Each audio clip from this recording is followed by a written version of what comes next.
Welcome back to our channel where we provide updates and undisclosed narratives on Catherine, Princess of Wales, and her royal family. We provide you with the exciting news: Prince William officially banned, Prince Andrew in leaked Buckingham Memo. In a dramatic and historic action that has sent shockwaves through the British establishment, a document that was leaked from Buckingham Palace implies that the Prince of Wales was the primary impetus behind the decision to strip Prince Andrew of his titles and exile him from his Windsor castle. This decision has sent shockwaves across the British establishment. Insiders are portraying the unusual step as a virtual palace coup, with Prince William assuming charge of an issue that a feeble King Charles III was thought to be managing with deadly uncertainty. This action virtually eliminates any hope of a public comeback for the disgraced monarch, and it is being depicted as such by insiders. The bombshell statement that was made late yesterday night stated that Andrew Mountbatten Windsor, who was previously known as His Royal Highness the Prince Andrew, Duke of York, will be required to quit Royal Lodge, his residence of 20 years. Both of these events were verified by the bombshell revelation. The action comes after a week of heavy criticism after the revelation of court records relating to the late convicted sex offender, Jeffrey Epstein. These materials rekindled public anger about Andrew's relationship with the disgraced billionaire, which led to the release of the documents. The official narrative from Buckingham Palace has attempted to present the decision as a deliberate move taken by King Charles. However, a private briefing paper that was apparently provided to the Royal Press Corps and then leaked indicates a more complicated and contentious power struggle within the royal family.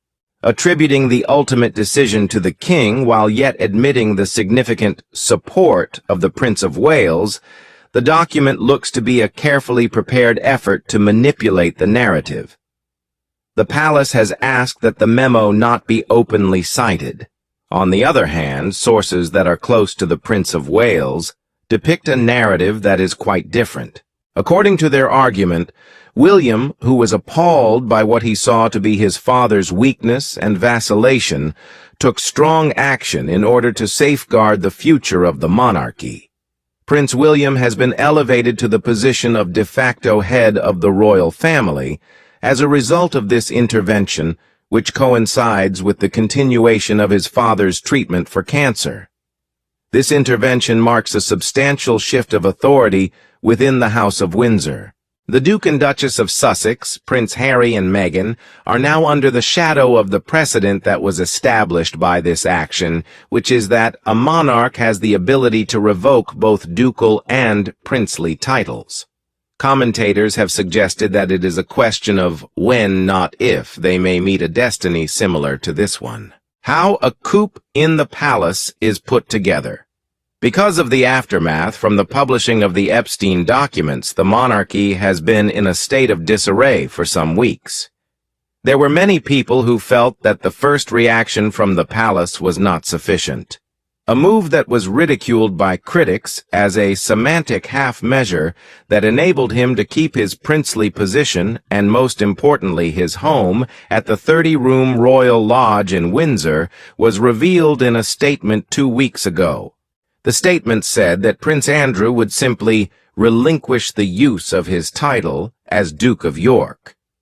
This weak-sauce statement reportedly incensed the Prince of Wales, according to people within royal circles. Along with other senior courtiers, he was of the opinion that it failed to comprehend the seriousness of the issue and the existential danger that Andrew's ongoing existence constituted to the institution. William was aware that it would not be sufficient, according to a source who is acquainted with the prince's way of thinking. He regarded his father's attempt to manage the situation as a fundamental failure, one that put the very future of the crown in jeopardy, he said. William is claimed to have challenged his father Andrew, saying that nothing less than Andrew's total and public departure from royal life would be sufficient. This conclusion is supposed to have inspired William to launch what is being termed as a palace coup. I did not have a sudden inclination to do this. Over the course of many years, William has been quite dissatisfied with the manner in which King Charles has handled the Andrew incident, as well as the continuing conflict with the Duke and Duchess of Sussex. He has been a proponent of a slimmed-down and modernized monarchy for a considerable amount of time, one that is free from the scandals and embarrassments that have afflicted the family. An experienced royal writer for the Royalist named Tom Sykes said that associates of William revealed that he played a significant part in the wedding. Friends of William have told the Royalist that the heir to the throne masterminded the operation to evict Andrew Mountbatten Windsor from Royal Lodge in spite of what he saw as his father's weakness and vacillation on the matter, Sykes said. The heir to the throne was looking for a way to get Andrew out of Royal Lodge. According to a source that he cited, Charles has been attempting to get Andrew out of Royal Lodge for the past 3 years, but he has consistently been unsuccessful. He completed it in a span of 2 weeks. William is now the king in every sense of the word. Attempts made by the king to rehabilitate his brother have been a continuous source of stress throughout the whole process. In 2022, Andrew was granted permission to participate in the family's picture call that took place in Sandringham on Christmas Day. William and Catherine, the Princess of Wales, were placed in the unenviable position of having to drive Andrew to church at Balmoral during the summer of 2023. This was a very awkward situation for them. The fact that Andrew and his ex-wife Sarah Ferguson were prominently featured in the festive picture call at Christmas 2023 is said to have caused Prince William to become so enraged that he decided to skip the family's Christmas meal. When Andrew was allowed to escort the royal family into the memorial ceremony for King Constantine of Greece in February 2024, he was placed in the first row behind Queen Camilla. This was the event that many people considered to be the last straw. A desire to control the narrative is included inside the leaked memo. The classified letter that was acquired by the alternative media outlet, Outspoken, offers a fascinating look into the damage control operation that was carried out at the palace. The paper makes an effort to retrospectively characterize the acts of the king as determined and long-planned, while at the same time asking media not to explicitly cite it, seek to photograph royals, or question them about the topic. These decisions have been the king's given the serious lapses of judgment that his brother has shown, the memo states, before adding the crucial line, His Majesty has the support of the wider family, including the Prince of Wales. This carefully worded phrase is seen by analysts as the palace's tacit admission of William's involvement, an attempt to present a united front while subtly acknowledging the pressure he exerted. In addition, the paper asserts, in contrast to the briefings that were given by the palace in the past, that more action was always envisaged. Although it was always going to take a little bit longer to implement a long-term solution to all of the aligned difficulties due to the complexity of the legal and constitutional situation, His Majesty took prompt action in response to recent events. However, the need for additional action was never in question. This is in direct opposition to the narrative that has been promoted over the previous 2 weeks, in which sources inside the palace have stated that Charles had done all that could be done without resorting to an act of Parliament. The financial and personal well-being of Andrew is also addressed in the letter. It is confirmed that the king would care for his brother, but it is also important to note that Andrew is allowed to make his own income. This particular aspect has prompted worries over the possibility of more unsavory dealings. Especially moving is the fact that the message emphasizes the mental health toll that the York family has taken. It is written that it has obviously been a period of high media scrutiny and intense pressure on individuals, and it is said like this: private concerns, which include well-being, have become an essential component of all family-related issues. Please be reminded that there is still a responsibility of care for the well-being and welfare of all members of the family. This need for sensitivity is emphasized by the fact that Prince Andrew is deemed a psychiatric risk, which is a feature that complicates the way in which the public and private sectors handle his fall from grace, an example that has not been seen in a century. It is impossible to overestimate the severity of the situation when a senior royal is stripped of his princely title. According to the Titles Deprivation Act of 1917, the last time a British prince was formally stripped of his title was in 1919, when Ernest Augustus, Duke of Cumberland, was deprinced for siding with Germany during World War I.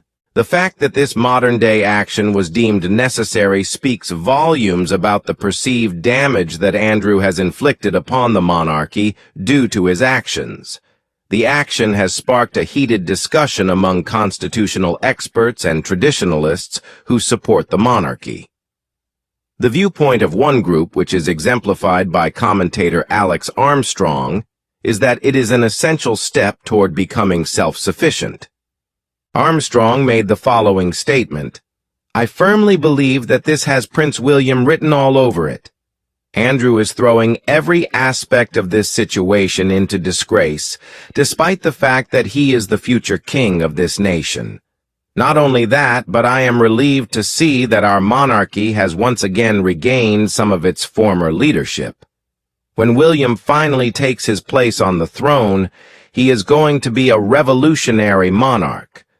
Those who feel that in order for the monarchy to exist in the 21st century, it must ruthlessly eliminate any indication of controversy are of the same opinion as those who hold this position.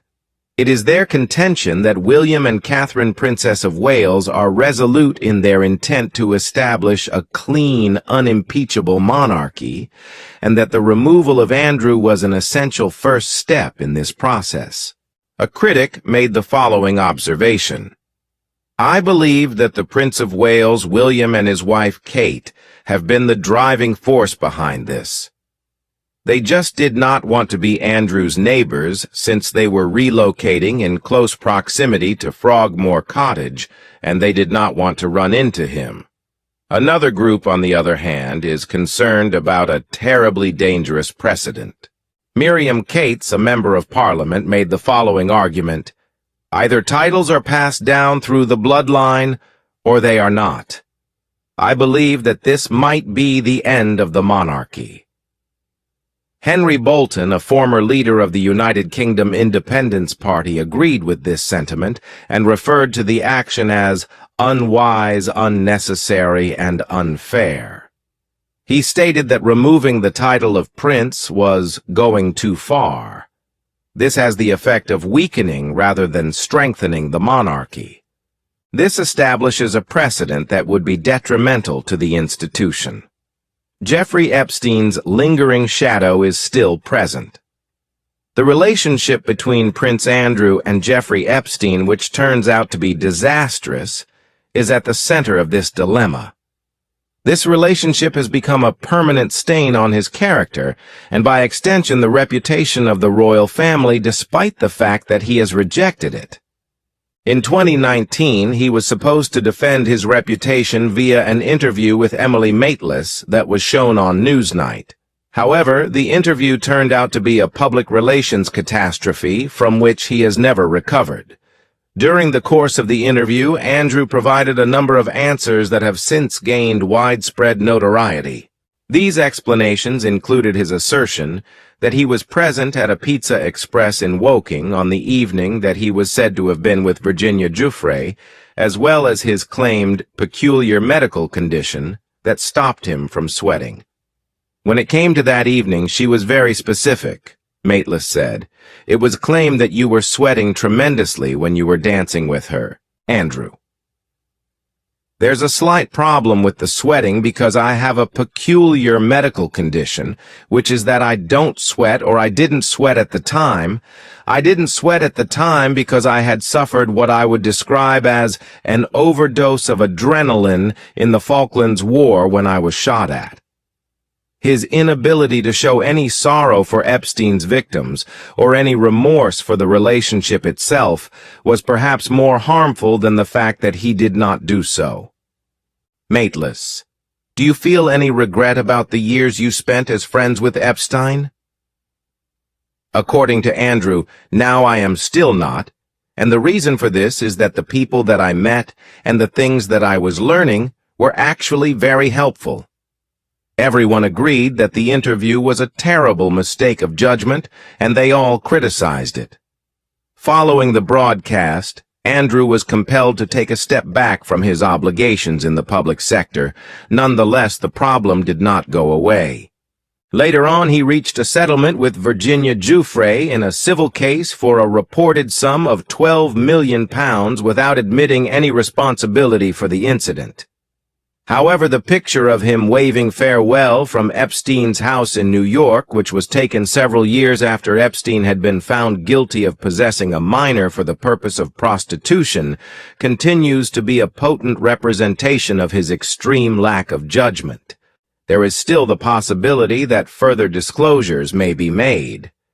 Journalist Daphne Barak, who claims that she has access to a collection of more than 100 emails between Andrew Sarah Ferguson and Jeffrey Epstein, has warned that the worst is yet to come.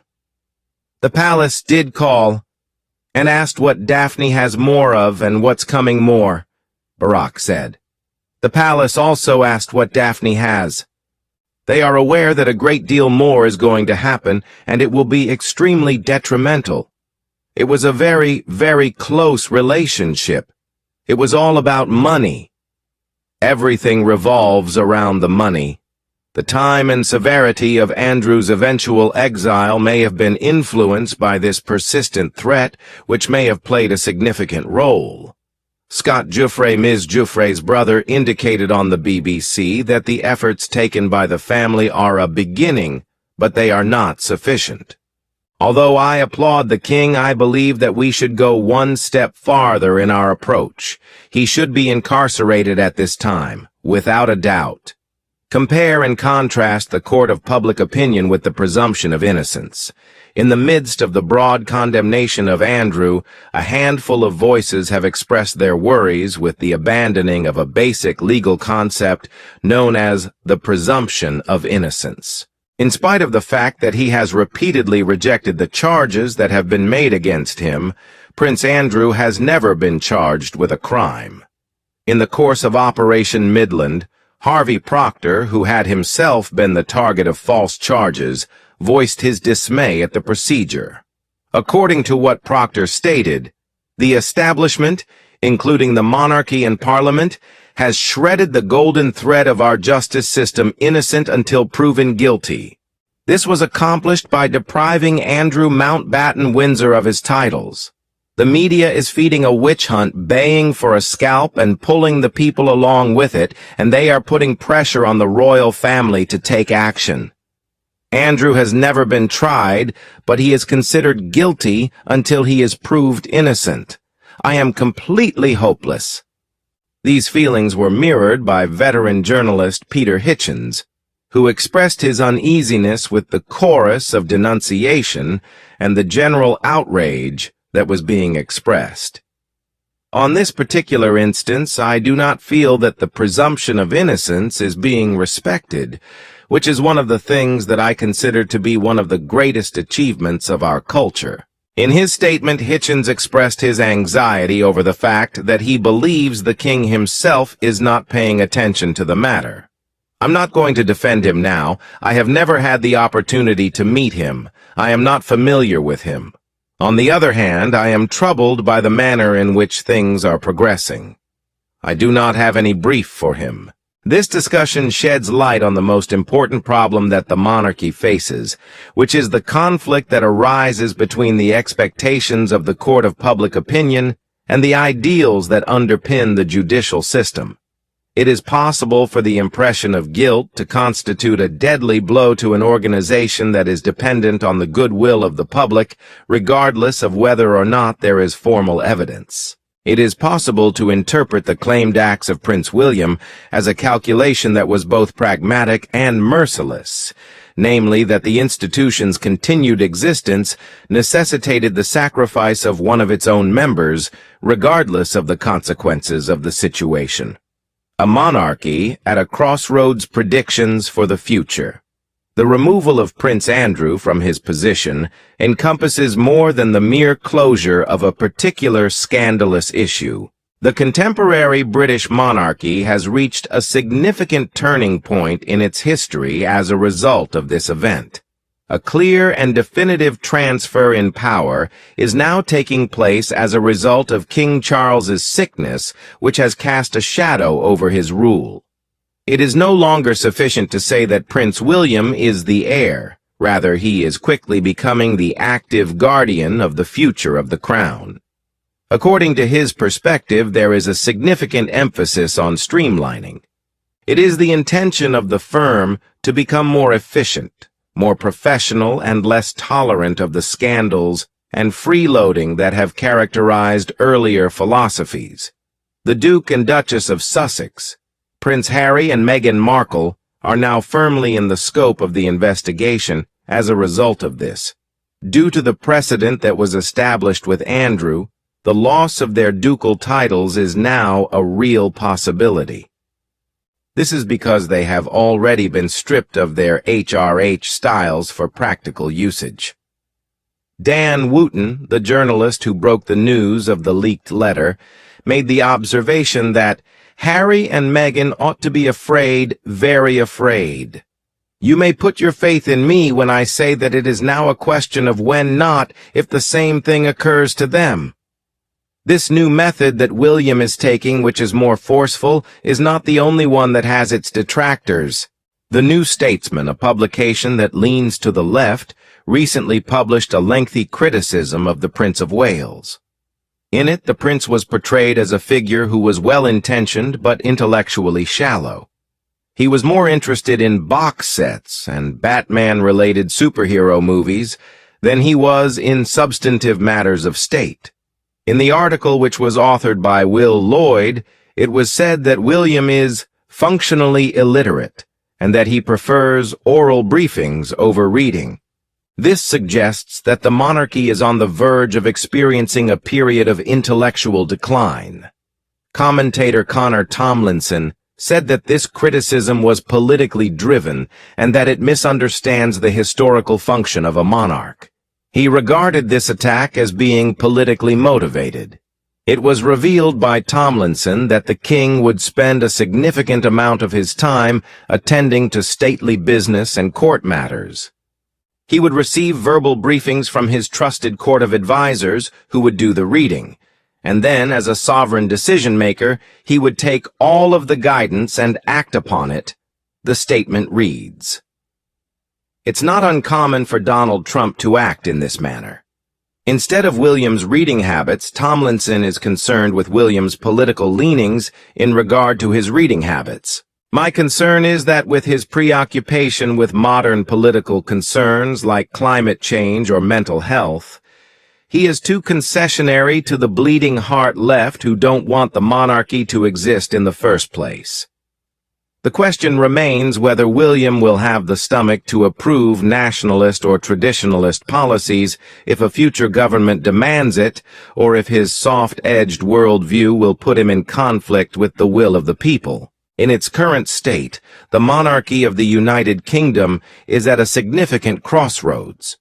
As a new, more powerful generation headed by Prince William exerts its influence, it is negotiating the transition from the historic 70-year reign of Queen Elizabeth II to the uncertain term of an ailing King Charles III.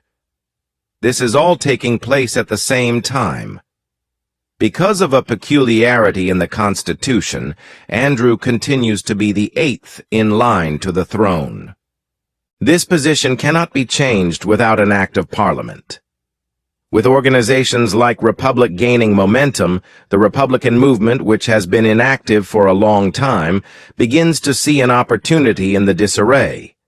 The events that have transpired over the course of the last 2 weeks have exposed the harsh dynamics that exist inside the House of Windsor. As a result, it has been established that the urge for survival is of the utmost importance when confronted with an existential danger.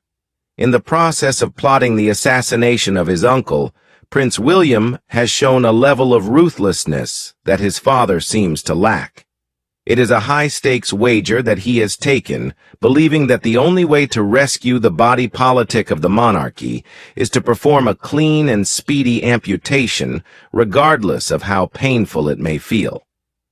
A question that can only be answered by the passage of time is whether or not this act of royal decisiveness will ensure the continuation of the crown for his own generation, or if it will only prolong its doom by establishing a precedent for its own abolishment.